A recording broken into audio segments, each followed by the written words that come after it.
Вот это Уралмаш.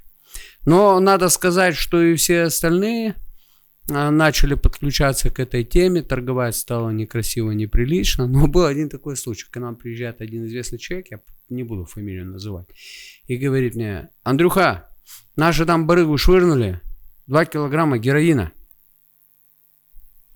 Что сделать? Я говорю, ну сейчас уже как бы поздно, там собирать, вызывать, там правоохранители, будет очень много вопросов. Откуда у вас героин?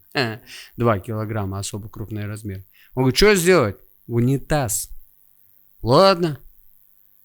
Встречаю его через 2 недели. Там, я говорю, что, братан, как? Да, продали.